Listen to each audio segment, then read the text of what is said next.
সত শ্রী আকাল মঞ্জিত, কেমন আছিস তুই? সত শ্রী আকাল দিদি, একটা ভালো খবর আছে। তোর বিয়ে ঠিক হয়েছে, তাই না? তুমি কি করে জানলে?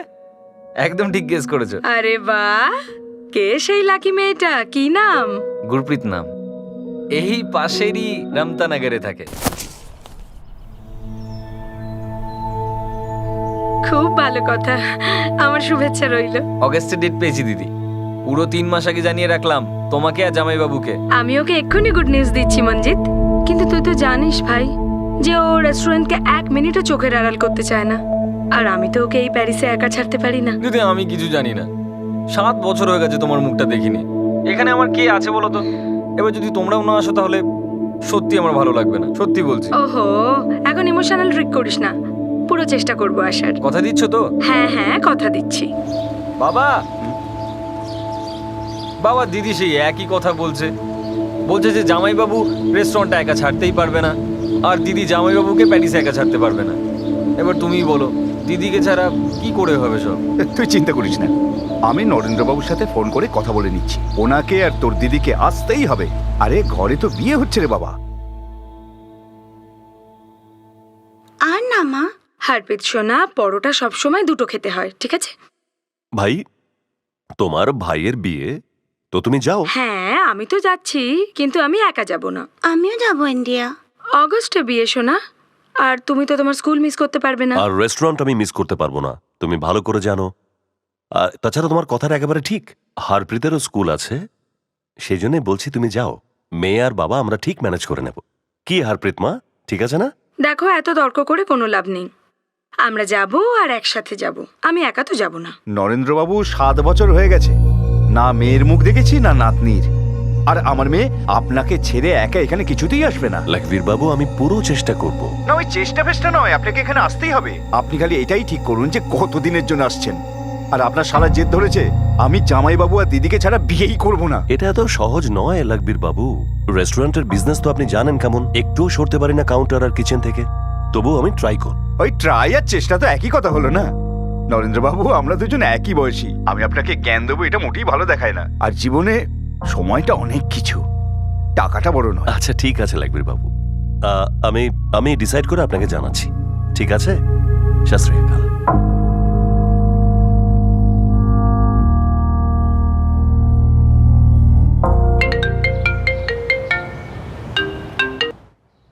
সত শ্রী আকাল দাদা।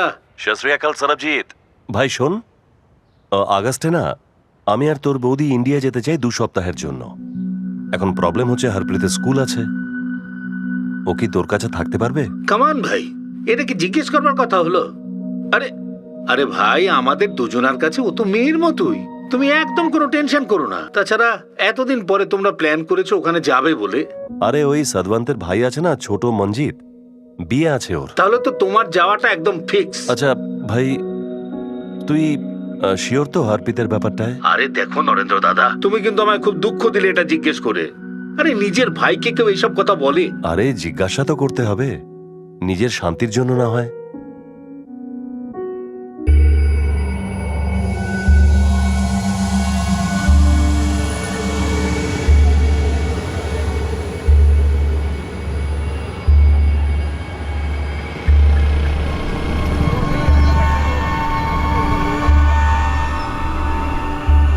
একটা বিয়ে সম্পন্ন হওয়ার আগেই একটা চক্রান্ত সেই বিয়েকে ঘিরে 7 পা ঘুরতে লাগলো। এটা জানা এখনো বাকি ছিল যে এই চক্রান্ত বিয়ের আগে প্ল্যান হয়েছিল নাকি বিয়ের প্ল্যানিং থেকেই এর সূত্রপাত। এক ভাই, এক বোন, একজন বাবা, একজন স্বামী আর সেই স্বামীর ভাই, এরা ছাড়াও আরো অনেকে ছিল যারা এই চক্রান্তে অংশ নিতে চলেছিল, চক্রান্তে নিজেদের বাঁধতে চলেছিল আর এই ষড়যন্ত্রকে চূড়ান্ত রূপ দিতে চলেছিল। কিন্তু প্রথম চাল এখনো বাকি।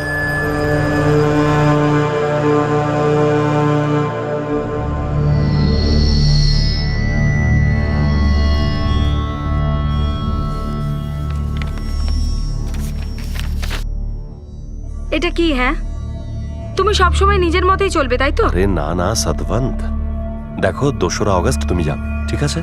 ঠিক 2 সপ্তাহ পরে আমি হারপ্রীতকে সরবজিৎ আর নবজতের কাছে রেখে 17ই আগস্ট পাঞ্জাব পৌঁছে যাব। হ্যাঁ তুমি পৌঁছচ্ছ, সব বুঝি আমি।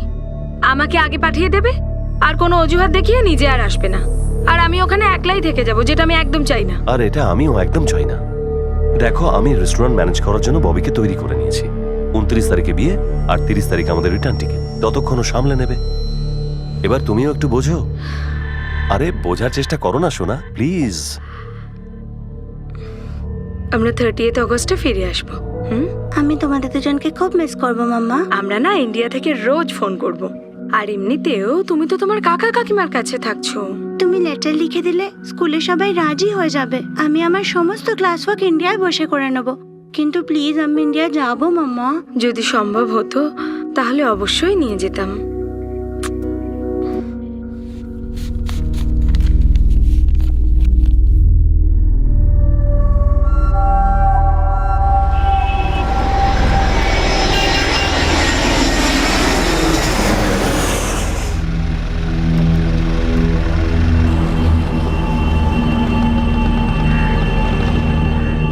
বাবা,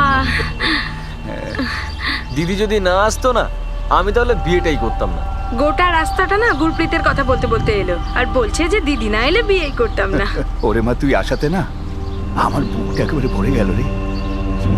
এই বিয়ে থার ব্যাপারটা না আমি কিচ্ছু বুঝি না রে মা। আমি শুধু কোন রকম করে বিয়ের কার্ডটা চাপিয়ে দিয়েছি। তাহলে বাবা বাকি সব কাজ কারা করছে? গুরপ্রীতের বাড়ির লোক? খুব টেনশন হচ্ছে রে মা। জানি না এসব কেমন করে হবে, কি করে হবে। বাবা আমি এসে গেছি তো, তুমি একদম ভেবো না। আর দিদি, তোমার আর জামাইবাবুর জন্য না এসিটাও ঠিক করিয়ে ফেলেছি। আর 1 মাসের জন্য কাজের লোকও রেখে দিয়েছি।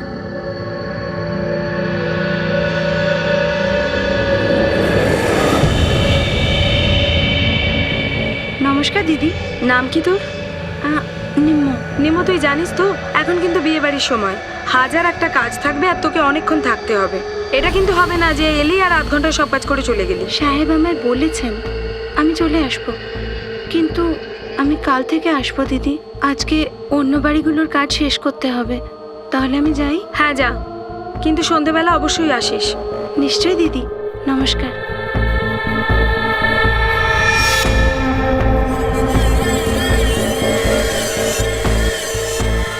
প্যাকিং হয়ে গেছে? ও আরে চুপ করো না, কতদিন ধরে বলে আসছো প্যাকিং প্যাকিং প্যাকিং। আরে ভাই, কাল সকালের ফ্লাইট, এর মধ্যে প্যাকিং করে নেব আমি। কাল সকালে ফ্লাইট আর এখনো প্যাকিং করোনি? দেখো, তুমি কিন্তু কোনো অজুহাত দেবে না, আমার কিন্তু তাহলে খুব খারাপ লাগবে। এসবের কোনো চিকিৎসা নেই সতবন্ত। আজ বিকেলে হরপ্রীতকে সতবন্তের বাড়ি দিয়ে আসবো, আর রাতে করব প্যাকিং। পরের দিন সকালে ফ্লাইট, আর কাল বিকেলের খাবার তোমাদের সাথে। মঞ্জিত যাবে তোমাকে অমৃতসর এয়ারপোর্টে পিক আপ করতে। সাবধানে এসো, খুব মিস করছি তোমাকে। আমিও সতবন্ত, আমিও।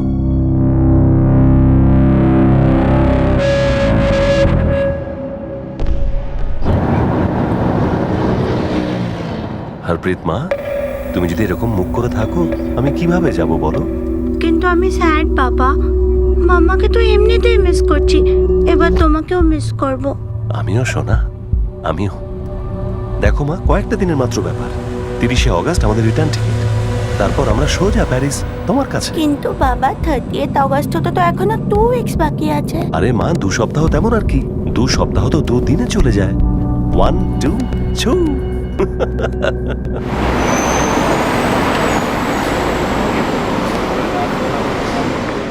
আন্টি, আরে আমার সোনা মাটা, দেখবি আমরা এখানে এত মজা করব যে মা আর বাবাকে মনে করার সময় একদমই পাবি না তুই। আরে ভাই, এই প্রথমবার রেস্টুরেন্ট ছেড়ে এভাবে যাচ্ছি সারাবজি। আরে বাবা, কখনো কখনো দায়িত্বগুলো একটু অন্যের উপর ছাড়তে হয়। কোনো চিন্তা করো না তুমি, যাও গিয়ে এনজয় করো তোমরা। দেখি এবার কতটা এনজয় করতে পারি। আসলে ইন্ডিয়াতে বোধহয় এতদিনে সবকিছু বদলে গেছে না? হরপ্রীত সোনা, তুমি বাবাকে এবার টাটা করে দাও স্মাইলিং ফেসে। শাবাশ।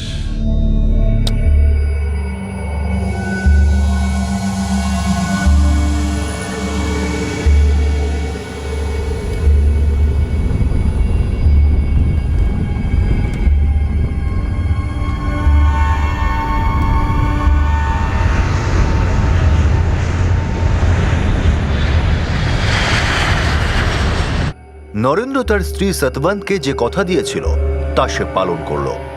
সেও মঞ্জিতের বিয়েতে পাঞ্জাব পৌঁছে গেল। এখন চক্রান্ত তার আসল রূপ দেখাতে শুরু করলো। কিন্তু চূড়ান্ত রূপ এখনো দেখায়নি। একটা অজগরের মতো চক্রান্ত তার লক্ষ্যকে ক্রমাগত পেঁচিয়ে ধরতে লাগলো। এবার সময় গ্রাস করে নেওয়ার। অর্জুন, গত সপ্তাহে তুমি 4 দিন ছুটি নিয়েছিলে, আর সামনের সপ্তাহেও তোমার 5 দিন ছুটি চাই। ডিউটি করছো না ইয়ার্কি মারছো? স্যার আসলে আমার সবথেকে ভালো বন্ধুর বিয়ে। বিয়ে বন্ধুর, তোমার তো নয়। সামনের সপ্তাহে শুধু 3 দিনের ছুটি পাবে, ওর ওপরে 1 ঘন্টাও নয়। স্যার কিন্তু বিয়ে তো তার পরের সপ্তাহে হবে, তখনও যদি 3-4 দিন ছুটি পেতাম তাহলে। পুলিশের চাকরি কোনো পার্ট টাইম জব নয়। প্রত্যেক সপ্তাহে 3 দিন 4 দিন করে ছুটি নেবে, তো কাজটা কখন করবে? স্যার আমি কথা দিচ্ছি তারপরে সারা বছর আর একটাও ছুটি নেব না। আমার সবথেকে ভালো বন্ধু স্যার, আমার একটাই বন্ধু স্যার, রিকোয়েস্ট করছি প্লিজ। কি সুন্দর দেখাচ্ছে, নজর না লাগে কারোর। আরে এটা কি সুন্দর, তাই না? এই ড্রেসটা উনি সিলেক্ট করেছেন। ওয়ে হয়, ও নাম নিতে লজ্জা করছে। মঞ্জিতের চয়েস। খুব সুন্দর চয়েস আমার ভাইয়ের। মাই বাহ, একে বলে বিয়ের জোগাড়। টপ ক্লাস লাকবীর বাবু, টপ ক্লাস। এই যা কিছু হয়েছে না সবই মেয়ে আসার পরই হয়েছে। সেই কারণে আপনাদের দুজনকে ধন্যবাদ দেওয়া উচিত। আরে ধন্যবাদ ছাড়ুন, আপনার সঙ্গে না আমার একটা কথা আছে। হ্যাঁ অবশ্যই। দেখুন, সাদমান তো এখানে আছেই সবকিছু সামলে নেবার জন্য, আর বিয়েরও 1 সপ্তাহ বাকি। আমি এখানে একা বসে থেকে করবোটা কি? ভাবছি পাঞ্জাবটা ঘুরে নেব। আর এতদিন বাদে এসছি, দেখতে হবে তো কি বদলিয়েছে আর কি বদলায়নি। কিন্তু মেয়ে কি রাজি হবে আপনাকে একা ছেড়ে দিতে? আরে কেন নয় ভাই, সেটা আপনারাই জানেন। ওর তো যত চিন্তা শুধু আপনাকে নিয়ে। যদি সম্ভব হতো না তাহলে আপনাকে আঙুলে আংটির মতো পরে ফেলতো। একা ঘুরতে যাবে? না না, একদম হবে না। আরে ভাই, আমি একা কেন যেতে পারবো না? কারণ সেফ নয় গো। গত 10-15 বছরে না আমাদের এই পাঞ্জাব অনেক বদলে গেছে। আরে ভাই, আমি কি দুধের শিশু নাকি যে আমাকে কেউ তুলে নিয়ে চলে যাবে আর আমার কিছু হতে যাবে কেন? আচ্ছা একটা কথা বলো তো ভাই, আমি কোন অ্যাঙ্গেল থেকে সেফ নই? আরে জামাইবাবু, ব্যাপারটা হচ্ছে যে দিদির একটু টেনশন হচ্ছে, তোমায় যদি কোনো মেয়ে তুলে নিয়ে চলে যায়। ওই এই বেটা মঞ্জিত, চুপ কর, এনে ধর। আরে সাদবন্ত, আমি বিয়ের আগে ঠিক চলে আসবো। আরে একটু পাঞ্জাবটা ঘুরে নি নাকি, পাটিয়ালা, লুধিয়ানা, জালন্ধর। আমি বারণ করলাম তো। আর তাছাড়া এটা কোনো সময় হলো ঘোরার? আর তুমি না পাঞ্জাবের ছিলে, এখন আর নয়। এখন পাঞ্জাবও বদলে গেছে, তুমিও বদলে গেছো। হ্যাঁ আরে ভাই, পাসপোর্টটা ফ্রান্সের, তো কি হয়েছে কি? আরে মনটা তো পাঞ্জাবের, রক্ত তো পাঞ্জাবের, ভাষা তো পাঞ্জাবের। কার এত সাহস যে এত উল্টোপাল্টা কাজ করবে? আরে এই 2 হাতে এখনো ভালো কুস্তি লড়তে পারি আমি। তুমি এবারে যাচ্ছ না, আমরা না এরপরে আসবো হারপ্রীতকে নিয়ে, আর তখন ওকে পুরো পাঞ্জাব দেখাবো। আরে দেখ মা, আরে জামাই যদি যেতে চাই তো যেতে দে না ওকে। আমি এক কাজ করব, অর্জুনকে ওর সাথে পাঠিয়ে দেবো। অর্জুন? ওই পুলিশে চাকরি করে অর্জুন, মঞ্জিতের বন্ধু? হ্যাঁ মা, ও ছুটিতে আসছে কালকে। ও যদি এর সাথে থাকে না, ওর দেখাশোনা খুব ভালো করবে। ও না ওকে একেবারে ভিআইপির মতো রেখে দেবে। না না না, আমার এসব কোনো দরকার নেই, এসব সত্যি বলছি। আরে সাদবন্ত, তুমি এত ঝামেলা কেন তৈরি করছো বলো তো? শোনো, এটাই হবে। এ ভাই, যদি তোর ওই বন্ধু আসে অর্জুন হাবিলদার ওর সাথে যাওয়ার জন্য, তাহলে আমার দিক থেকে হ্যাঁ, না হলে না। বুঝেছো তুমি? আমার একটা কাজ কর মঞ্জিত, আমার একটা ছবি তুলে না কার্ড বানিয়ে আমার গলায় পরিয়ে দে। কারণ যদি এই লোকটা হারিয়ে যায় তাহলে এই খবরটা খুব দ্রুত সাতবন্তের কাছে পৌঁছে দেবে। মজা করো না, এখন না দিনকাল অনেক বদলে গেছে, কাউকে ভরসা করা যায় না। রিকোয়েস্ট? আরে রিকোয়েস্ট তো আমি আমার স্যারকে করেছি ছুটির জন্য। আপনি স্যার খালি হুকুম করুন। এই মঞ্জিত আঙ্কেল, ইনি হলেন আমাদের বাড়ির জামাই, আর ওনার দেখভাল করা তো আমাদের দায়িত্ব। স্যার আপনি চাইলে এক্ষুনি বেরোনো যায়, আপনি খালি বলুন কোথায় যেতে চান, কি দেখতে চান, সব হয়ে যাবে। অমৃতসর, লুধিয়ানা, ওয়াগা, আটারি সব। ওয়াগা বর্ডার? হ্যাঁ ওয়াগা বর্ডার, আমি কোনোদিন যাইনি কিন্তু শুনেছি অনেক। ভাই সত্যি কথা বলছি, এবার খুব মজা হবে। নরেন্দ্রবাবু, এইটা সব থেকে বড় ব্যাপার যে আপনি 12 বছর পর আবার এসেছেন। এবার তো এক ঢিলে 2 পাখি মারা হবে। বিয়েটাতেও আসা হলো, আবার বেড়ানোটাও হয়ে গেল। হ্যাঁ তা তো বটে। सतगुरु होए दयाल ना अब चूरिया सतगुरु होए दयाल ना।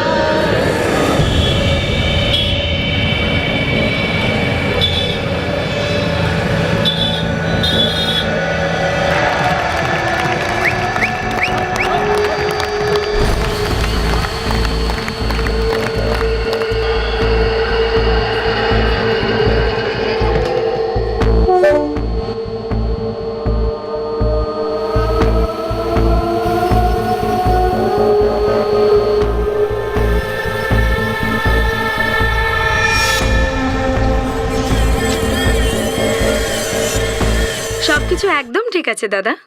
হারপ্রীত আপনাদের খুব জ্বালাচ্ছে না তো? না না বৌদি, তুমি একদম চিন্তা করো না, আমরা সবাই মিলে খুব আনন্দ করছি।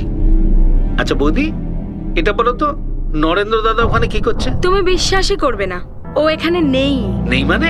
পাঞ্জাব দর্শন করতে বেরিয়ে পড়েছে মঞ্জিতের একটা বন্ধুর সাথে। আরে বাহ, এটাই হলো ছুটি। আর তুমি কেমন আছো? আমিও একদম ঠিক আছি দাদা, শুধু নিঃশ্বাস ফেলারই সময় নেই। খুব ভালো লাগলো শুনে যে সবকিছু ঠিকঠাক চলছে। আমারও সব শুনে ভালো লাগলো।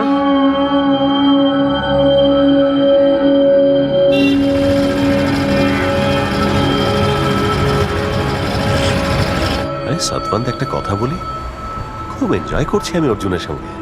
দারুণ ছেলে। মদ খাচ্ছ না তুমি?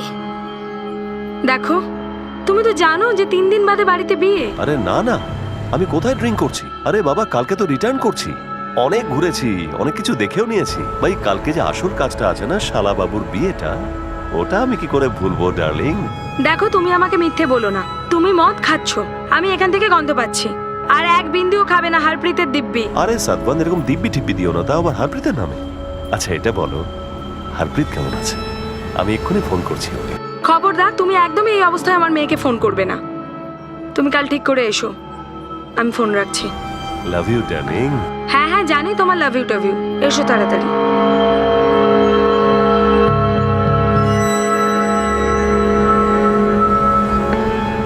এই সাতবান আমার খুব চিন্তা করে, ভয় পায় এই বিয়েটা ভুলে গিয়ে আমি আবার ঘুরতে না থাকি। যাই বলুন জামাইবাবু, সাদবান দিদি আপনাকে সত্যি খুব ভালোবাসে। আরে আমি কি কিছু কম বাসি? হ্যাঁ, একটা কথা বলবো। হ্যাঁ। যখন আমাদের বিয়ে হয়েছিল তখন ও 21 বছরের ছিল আর আমি ছিলাম 44। হ্যাঁ, মঞ্জিত আমাকে বলেছিল।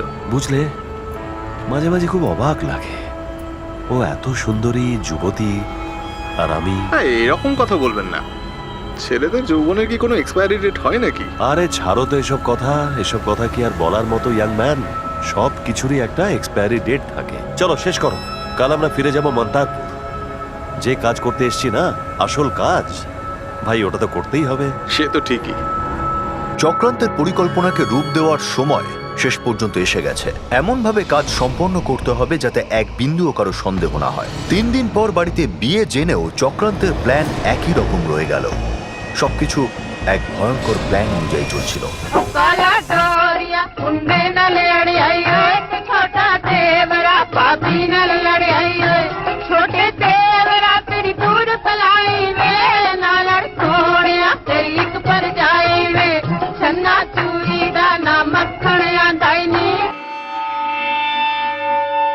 কি লাগছে বলো তো আমাকে দিদি? শেরবানিটা ভালো লাগছে না? ফিটিং টিটিং একদম পারফেক্ট হয়েছে। তোকে তো হিরো লাগছে, কিন্তু সাইড হিরো তোর জামাই বাবু, সে কোথায়? আর বাবা? আরে সবাই বসে গেছে পেক বানাতে। পেক বানাতে বসেছে? কি বাজে বকছিস তুই? আমি তো মজা করছিলাম। এখানেই গেছে, এক্ষুনি চলে আসবে।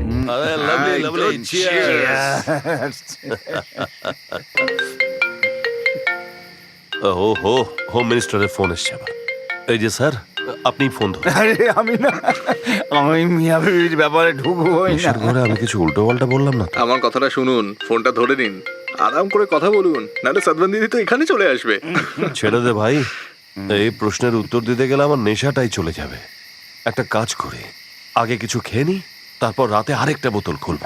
জামাই তো একেবারে ঠিক কথা বলেছে, তাড়াতাড়ি শেষ করো, না হলে মেয়ে একেবারে ছিঁড়ে খাবে। পরশু বাড়িতে বিয়ে, আর তুমি শুধু মদ খাচ্ছ না, তাতে সাঁতার কাটছো। না না, একদম ঠিক না।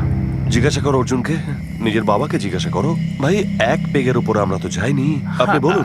হ্যাঁ, ও তো ঠিকই বলেছে। আমরা তো শুধু ওই গলাটাই ভিজিয়েছি, সত্যি।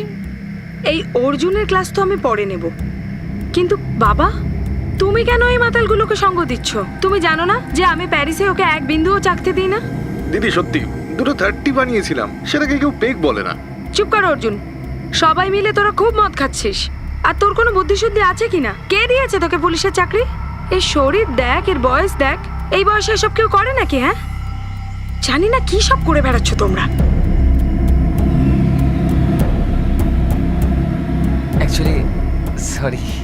অ্যাকচুয়ালি মুখ ফুসকে বেরিয়ে গেছে।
চল মঞ্জিত, আমি গেলাম। আরে বাবা, কোথায় যাচ্ছিস তুই? সন্ধেবেলা ফিরে আসবি তো? অবশ্যই আসবো আঙ্কেল, খালি থানা একবার মুখটা দেখাতে হবে, তারপর ঠিক ওখান থেকে কেটে পড়বো। ভাই তুই পুরোটাই ছুটি নিয়ে না। আরে না ভাই, এবার যদি আবার ছুটি চাই না, তাহলে আমার স্যার আমার পার্মানেন্ট ছুটি করে দেবেন। তুই এত চিন্তা করিস না, থানায় খালি মুখটা দেখাবো, তারপরে কোনো না কোনো বাহানা করে ঠিক চলে আসবো, ঠিক আছে? চল এলাম।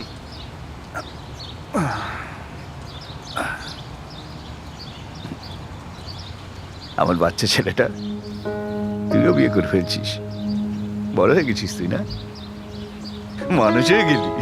হ্যাঁ বাবা। আমার খুব ভালো লাগছে রে বাবা, ঘরে বৌমা আসবে, এবার একটা পরিবার বলে মনে হবে। তোর মা মারা যাবার পর মেয়েটা আর এই ঘরে থাকলো কতদিন, ওকেও তো অন্যের হাতে তুলে দিতে হলো, কত দূরে ওকে পাঠিয়ে দিতে হয়েছে বাবা। যখন ওকে বিদায় দিয়েছিলাম না রে বাবা, আবার খুব কষ্ট হয়েছিল।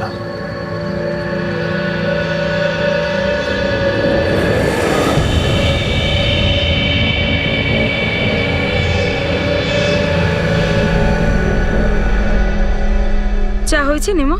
হ্যাঁ দিদি। দিদি, নরেন্দ্র দাদাকে দেখতে পাচ্ছি না। অন্য ঘরে শুয়ে আছে। কাল রাতে না ও অনেক খেয়েছে জানিস। এই পুরুষ লোকগুলো ভাবে যে আমরা কিচ্ছু বুঝতে পারি না, কিচ্ছু দেখতে পাই না। আচ্ছা দিদি, নরেন্দ্র দাকে চা দিয়ে আসি? যদি উঠে পড়ে তাহলে দিয়ে আয়। ওকে এতবার বলেছি যে এত খেও না, এত খেও না, এই বয়সে শরীরের জন্য এসব ভালো না। যা দিয়ে আয় তুই চা। হ্যাঁ দিদি।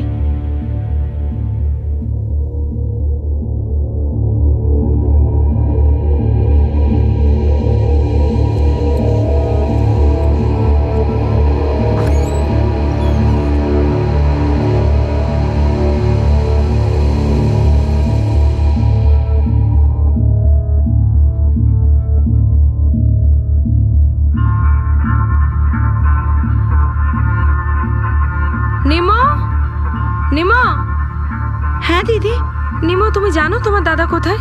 সকালে যখন চা দিতে গেছিলাম তখন দাদা ঘুমোচ্ছিলেন। সকাল থেকে 3 বার চা নিয়ে গেছি, এখনো সাহেব ঘুমোচ্ছেন। এখনো শুয়ে আছে? 11:30 বাজে নিমো। আচ্ছা দাঁড়াও, আমি দেখছি। প্যারিস যাওয়া অব্দি এ যদি আর এক বিন্দুও খায় না, তাহলে আমার নাম সাতবান্ত নয়। নরেন্দ্র ওঠো, 11:30 বাজে। কতক্ষণ শুয়ে থাকবে তুমি? ওঠো নরেন্দ্র। নরেন্দ্র, নরেন্দ্র ওঠো। নরেন্দ্র, নরেন্দ্র ওঠো। কি হলো দিদি? দেখ না নিমা, উঠছে না, আমার একটুও ভালো লাগছে না। নরেন্দ্র ওঠো। নরেন্দ্র। জামাইবাবু, জামাইবাবু। আমি বলেছিলাম এত খেও না, আমি বলেছিলাম এত খাইও না, কিন্তু না, এখানে তো আমার কথা কেউ শোনেই না। বাবা, এর শ্বাস কেন চলছে না? দিদি, শ্বাস পড়ছে না।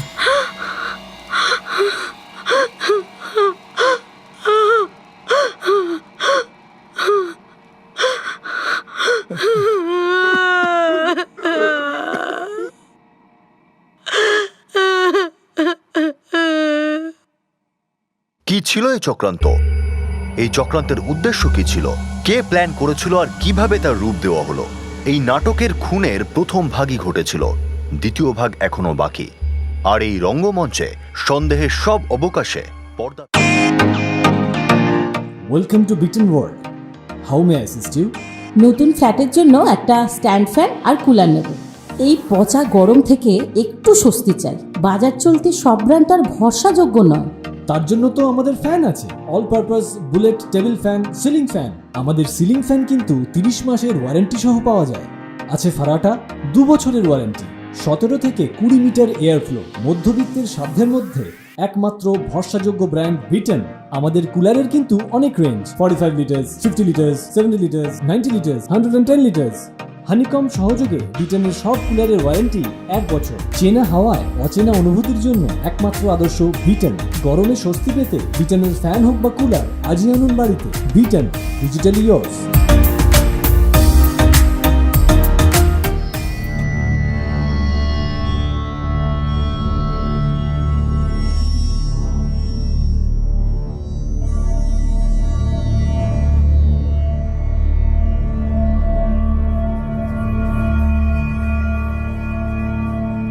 এটা কি হলো বাবা? কি করে হলো এসব? আমি বুঝতে পারিনি মা, আমাদের তো তোর কথাটা শোনাই উচিত ছিল। অতটা খাওয়া মোটেই উচিত হয়নি।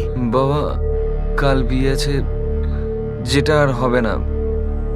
আমার গুরপ্রীতকে বলে দেওয়া উচিত। আমি আমার হরপ্রীতকে কি বলবো বাবা? ওখানে ওর ভাইকে গিয়ে কি বলবো বাবা? ওরে দেখ মা, মা আমার কথা শোন। দেখ, ছেলের বিয়েতে আমার অনেক টাকা খরচ হয়ে গেছে রে, আর আমারও তো এতে কষ্ট হচ্ছে। বাবা, এসব কি বলছো তুমি? বাবা, নরেন্দ্র নেই আর। আমি জানি রে মা, আমি সবই জানি, কিন্তু মা তুই ভাব, অনেক কষ্টে গুরপ্রীতের এই সম্বন্ধটা হয়েছে। মা, এখন যদি বিয়েটা আমরা বন্ধ করে দিই না, তাহলে 1 বছরের মধ্যে আর বিয়েটা হবেই না রে মা। কি বলছো তুমি বাবা? আমার দিকটা তুমি দেখছো না একটু? তোমার মেয়ে সবে সবে বিধবা হয়েছে, প্যারিসে ওর ভাইকে কেউ কিছু জানায়নি, আমার মেয়েকে কেউ কিছু জানায়নি, আর এখন আমরা বাড়িতে বিয়ের অনুষ্ঠান করব। কি বলছো তুমি বাবা? ভাগ্যের লেখা কে বদলাতে পারে বল? যেটা হয়ে গেছে সেটা হয়ে গেছে। এটা ভাগ্যের দোষ নয় বাবা, এটা তোমাদের ভুল। আমার কথা শোনোনি, শুধু খাইয়ে গেছে ওকে। আমি বলেছিলাম তো ওর এসব খাওয়ার অভ্যেস নেই, কেউ শোনোনি আমার কথা। ওরে মা, সত্যিই বড় ভুল হয়ে গেছে রে।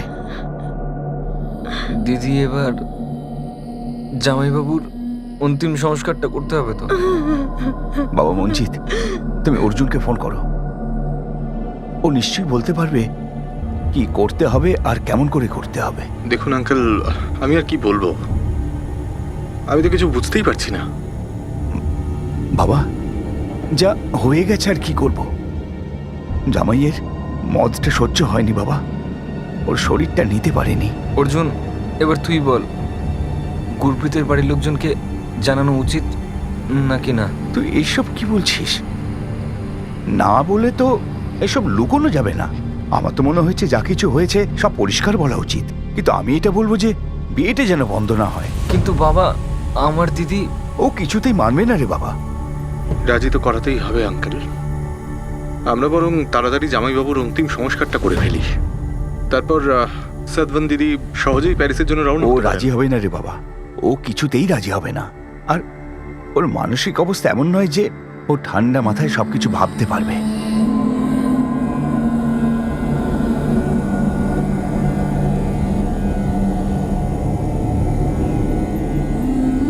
সতবন্ত ওয়ালিয়া শেষমেশ রাজি হয়ে গেল। নরেন্দ্র ওয়ালিয়ার শেষকৃত্য সম্পন্ন হলো, আর পরিবারের লোকেরা মঞ্জিত এবং গুরপ্রীতের বিয়ে যাতে বন্ধ না হয় সেই সিদ্ধান্তই নিল।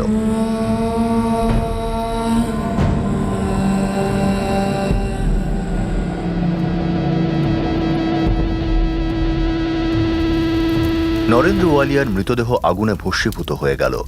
এই দুঃখ মনে চেপে রেখে মঞ্জিত এবং গুরপ্রীতের বিয়ে দিয়ে দেওয়া হলো। এইরকম পরিস্থিতিতে গুরপ্রীতের পরিবারও সেরকম কোনো বিশেষ আপত্তি দেখায়নি। এই বিয়ের প্রস্তুতিতে তাদের অনেক টাকা খরচ হয়েছিল। একে এক প্র্যাকটিক্যাল তথা আপৎকালীন সিদ্ধান্ত ধরে নেওয়া হয়।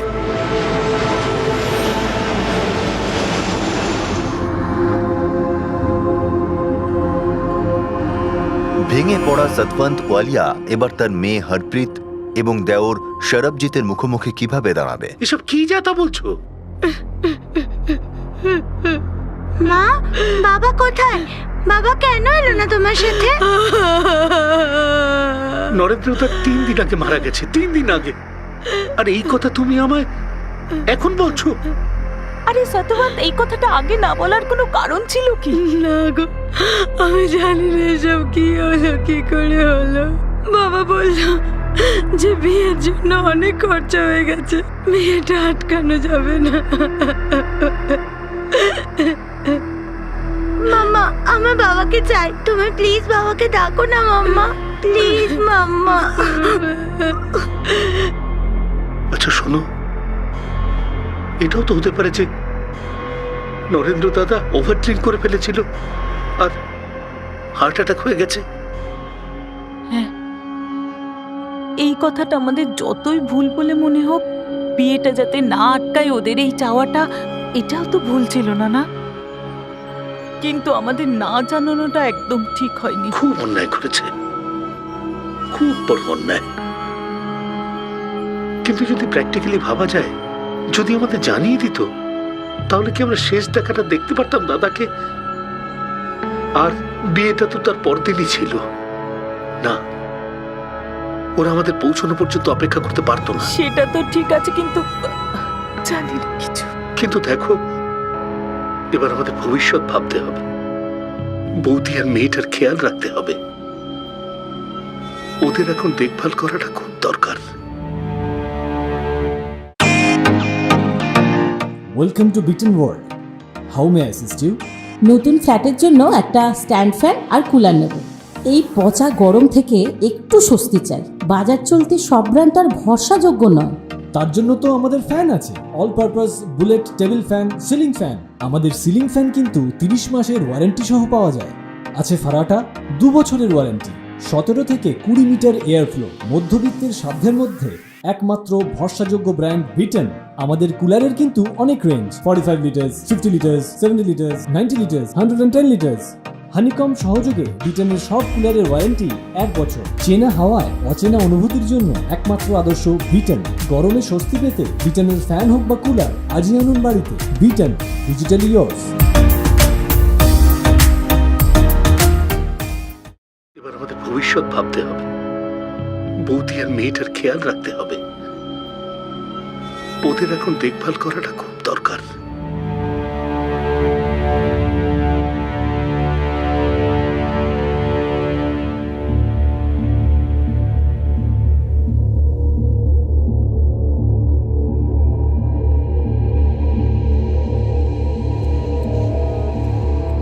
হ্যাঁ হ্যাঁ, আপনি পুলিশ স্টেশনেই ফোন করেছেন। আমি পিআই কুলভূষণ আহুজা বলছি। বলুন আপনার জন্য কি করতে পারি? আপনি প্যারিস থেকে বলছেন? হ্যাঁ ইন্সপেক্টর, আমি প্যারিস থেকে নওজাদ ওয়ালিয়া বলছি। আপনাদের পুলিশ স্টেশনের নাম্বারটা আমি ইন্টারনেট থেকে পেয়েছি। আমি আপনাদের থানায় ফোন করেছিলাম, ওরা সেখান থেকে আপনার মোবাইল নাম্বারটাই দিল। হ্যাঁ বলুন, কি করতে পারি আপনার জন্য? আসলে ব্যাপারটা আমার ভাসুরকে নিয়ে, নরেন্দ্র ওয়ালিয়া। উনি গত সপ্তাহে মান্তারপুর গ্রামে মারা গেছে। উনিও এখানেই থাকতেন, প্যারিসে। ওনার সৎকারও মান্তারপুর গ্রামেই করা হয়েছে। আপনার ডিস্ট্রিক্টেই পড়ে না মান্তারপুর? আগে হ্যাঁ, আমাদের জুরিসডিকশনেই আছে, কিন্তু আপনি বলতে কি চাইছেন? আসলে আমাদের বলা হয়েছে যে নরেন্দ্র দাদার মৃত্যু অতিরিক্ত ড্রিঙ্ক করার জন্য হার্ট অ্যাটাকে হয়েছে, কিন্তু আমার এটা ঠিক মনে হচ্ছে না। ঠিক মনে হচ্ছে না কেন? কারণ ওনার মৃত্যুর পর ওনার ছোট ভাই মানে আমার হাজব্যান্ড সরবজিৎ সিং ওয়ালিয়াকে ইনফর্ম করা হয়নি। নরেন্দ্রবাবু এখানে একা এসেছিলেন প্যারিস থেকে? আগে না, ওনার সাথে ওনার ওয়াইফ সতবন্ত ওয়ালিয়াও ছিলেন। ওনারা সতবন্তের ছোট ভাই মঞ্জিতের বিয়েতে গিয়েছিলেন, কিন্তু বিয়ের একদিন আগেই আমার ভাসুর মারা গেছেন। তো আপনার মনে হয় ওনার মৃত্যু স্বাভাবিক নয়? হ্যাঁ। কেন মনে হচ্ছে আপনার এরকম? স্যার, আমার এটা সন্দেহ যে এই সবকিছু আগে থেকেই প্ল্যান করা ছিল। ওনারা খুব জোর দিয়ে নরেন্দ্র দাদা আর বৌদিকে প্যারিস থেকে ইন্ডিয়াতে ডেকেছিলেন, আর তারপরই এইসব হয়েছে। আমার এটা ষড়যন্ত্র মনে হচ্ছে। কিন্তু নবজোৎ দেবী, আপনার কেন এরকম মনে হচ্ছে যে এটা একটা ষড়যন্ত্র? কোনো প্রমাণ বা বিশেষ কোনো কারণ? আসলে প্রমাণ তো আমার কাছে কিছুই নেই, কিন্তু আপনারা যদি ইনভেস্টিগেট করেন তাহলে হয়তো এটা জানা যাবে যে আমার ভাসুর নরেন্দ্র সিং ওয়ালিয়ার মৃত্যু হার্ট অ্যাটাকে হয়নি, ওনাকে খুন করা হয়েছে, মার্ডার হয়েছে ওনার। মার্ডার? হ্যাঁ, মার্ডার। যখন চক্রান্তের অদৃশ্য জাল বিছানো হলো তখন তা কেউ দেখতে পায়নি। যখন চক্রান্তকে রূপ দেওয়া হলো তখন কেউ তার আঁচ পর্যন্ত পায়নি। শেষকৃত্য সম্পন্ন হয়ে গেল আর নির্ধারিত সময় বিয়েও হয়ে গেল। সবাই যে যার পথে চলে গেল। সবাই যে যার জীবনে এমন ব্যস্ত হয়ে গেল যেন কিছুই ঘটেনি। আর এবার মৃত নরেন্দ্র ওয়ালিয়ার ভাই সরবজিৎ ওয়ালিয়ার স্ত্রী নবজোৎ পুলিশকে তদন্তের জন্য অনুরোধ করল। এখন প্রশ্ন হলো, নবজোৎ এই অনুরোধ কেন করল? আর পুলিশের ইনভেস্টিগেশন এমন কোন চক্রান্তের পর্দা ফাঁস করতে চলেছে? কে ছিল এই চক্রান্তের মূলে? আর পুলিশ কি তাকে ধরতে পারবে?